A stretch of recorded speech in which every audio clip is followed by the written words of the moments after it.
প্রাসঙ্গিক করে রেখেছে এই যে এনসিপি বিএনপি, কথায় কথায় আওয়ামী লীগ, কথায় কথায় ফ্যাসিস্ট, প্রাসঙ্গিক তো তারাই করে রেখেছে। আসলে সবার শত্রু এখন আওয়ামী লীগ, ভয়টা আতঙ্কটা আওয়ামী লীগে।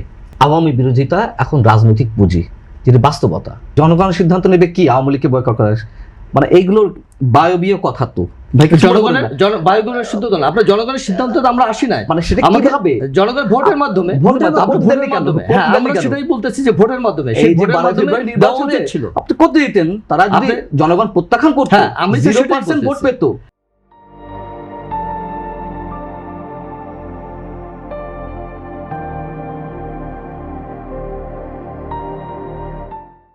আমি সেটার এস্টাবলিশ হতো না। আমরা সেটাই বলছি যে আপনার প্রত্যাখ্যান করে গণভোট দেয়, কিন্তু আমি সবসময় কখনো নির্বাহী আদেশে একটা রাজনৈতিক দলকে আমি সচেতন নাগরিক হিসেবে চাই প্রথমে, কিন্তু পরে দেখছে যে আসলে সবার শত্রু এখন আওয়ামী লীগ, ভয়টা আতঙ্কটা আওয়ামী লীগে।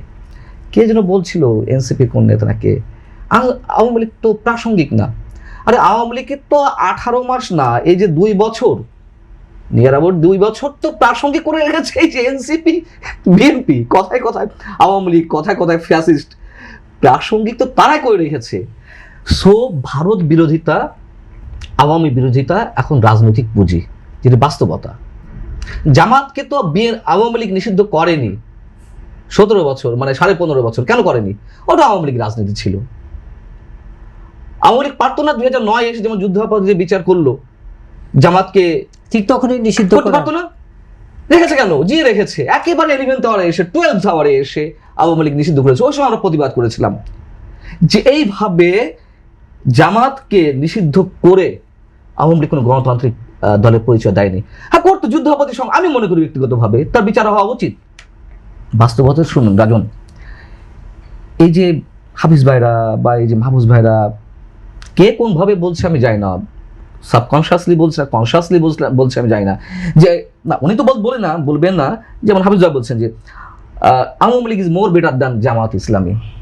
এই যে জামাতের সঙ্গে আওয়ামী লীগের তুলনা করা, এটা অটোমেটিক্যালি আমাদের মননে জন্মানো হয়েছে। অর্থাৎ মানে একেবারে 2 মেরুর 2টি রাজনৈতিক দল তো 71 ইস্যুতে, একটা আওয়ামী লীগ নেতৃত্ব মানে স্বাধীনতা নেতৃত্ব দানকারী দল, আর স্বাধীনতা তুমুল বিরোধিতাকারী দল হচ্ছে যুদ্ধাপরাধী সংগ্রহ হচ্ছে জামাত। এই যে আন্দোলনের ডিজাইনটা ছিল, এখন তো আবার ব্র্যাকেট না দিলে আপনারা বলবেন যে আমরা শহীদদের বা যারা নিহত হয়েছে তাদের অবমাননা করছি। অবশ্যই সাধারণ মানুষ নিহত হয়েছেন, জীবন দিয়েছেন, তারা ক্রস ফায়ারের শিকার হয়েছেন। এই আন্দোলনে ডাকটা কি দেওয়া হয়েছিল? বঙ্গবন্ধু বাংলায় বৈষম্যের ঠাঁই নাই। হ্যাঁ, যখন দেখা গেল আরে আওয়ামী লীগের বিরুদ্ধে এভাবে কথা বলা যাচ্ছে না, কেউ বলতে পারছে না, তাহলে এই তরুণরাই কথা বলছে, তাহলে এই তরুণরাই আমাদের সন্তান। এবং তারা কোন তরুণ? তারা মুক্তিযুদ্ধের স্লোগান দিচ্ছে, বঙ্গবন্ধু স্লোগান দিচ্ছে। এইভাবে মানুষকে হিপনোটাইজ করে তো আন্দোলন নিয়ে আনা হলো এবং মানুষ প্রতারিত হয়েছে। অবশ্যই সেই মানুষগুলোর কাছে আমাদের দায়বদ্ধতা রয়েছে, এবং সেই মানুষগুলো কাদের দ্বারা কজন নিহত হয়েছে সেটাও তো প্রশ্ন সাপেক্ষ বিষয়। এখন বিষয় হচ্ছে যে আপনি প্রথম প্রশ্ন ছিল যে স্থানীয় সরকার নির্বাচন ভয়ের জায়গায় থেকে তো ওটি করা হয়, যার কারণে নির্বাচনে প্রতিনিধিত্ব করতে দেওয়া হয়নি। আমরা তো চাচ্ছিলাম যে যে ব্যারোমিটারটা আছে জনপ্রিয়তা যাচাইয়ের নির্বাচন পদ্ধতি, এছাড়া তো অন্য কিছু নেই। আপনি কিভাবে বলবেন যে মানুষ প্রত্যাখ্যান করেছে? আপনি মাহফুজ ভাই, এই যে হাফিজ ভাই, আমরা 4 জন বসে এখানে বলবো হ্যাঁ মানুষ প্রত্যাখ্যান করেছে, হবে? আমরা 4 জন বললাম মানুষ প্রত্যাখ্যান করেছে জামাতকে, মানদণ্ড কি? সেই মানদণ্ডটা তাই তো নির্বাচন। সো আওয়ামী লীগ প্রাসঙ্গিক। আওয়ামী লীগ আগের চেয়ে জনপ্রিয়তা ফিরে পেয়েছে। কেন পেয়েছে? আওয়ামী লীগ 2 বছরে কিছু করেছে? মঞ্জুর ভাই আওয়ামী লীগ সে আপনি বলতে পারেন আওয়ামী লীগ অ্যাক্টিভলি কোন রাজনীতি করেছে 2 বছরে? করার সুযোগ পেয়েছে? তাহলে আওয়ামী লীগের জনপ্রিয়তা কেন বাড়ছে?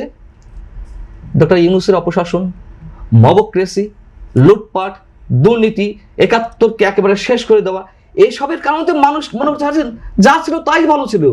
বলছে তো, কেন বলছে?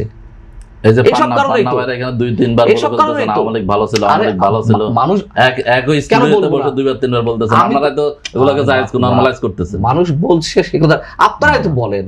আপনারা তো আওয়ামী লীগ ছাড়া আর কোনো রাজনীতি নাই, ভারত ছাড়া আর কোনো রাজনীতি নাই। কি সুন্দর করে মাহফুজা বললো, আমরা তো দায়িত্বশীল বিরোধী রাজনৈতিক দলের মানে ইয়ে করতে চাই, ভূমিকা করতে চাই। কিন্তু ওনার দায়িত্ব থেকে মার্কিন শব্দ নিয়ে, আমি যে এত বারবার মার্কিন শব্দটাকে নিয়ে আমি আক্রমণ করছি, একটাবার বলেছেন উনি?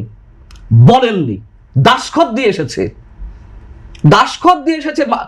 আপনি ভারত বিরোধিতা, ভারতের আধিপত্যবাদ থেকে অবশ্যই আমরা মুক্ত হতে চাই, কিন্তু ভারতীয় আধিপত্যবাদ থেকে মুক্ত হয়ে আমরা সাম্রাজ্যবাদের দাসত্ব করব, হ্যাঁ, আর এক আমরা পাকিস্তানের প্রেমের সাথে আমরা মানে ফিস করব, আমরা তুরস্ক, আমরা এইগুলো নিয়ে আসবো। এইসব আধিপত্যবাদের বিরুদ্ধে যদি আওয়াজ উঠে তাহলে তো এখানে কোনোটাই প্রাসঙ্গিক না। অবশ্যই না। আমরা তো চাই আমরা কারোর কাছে নতজন থাকতে চাই না। ভারত বিরোধী কথা আমি বলেছি কিনা যান ইতিহাস ঘেটে দেখুন, সময় ঘেটে দেখুন, আওয়ামী লীগের সময় কি বলেছে না বলেছে, এগুলো চর্বিতে চর্বণ মানে বলতে চায় না নিজের কথা, এগুলো বারবার বলে যে আর ভাই প্রমাণ দেন কোথায় বলিনি।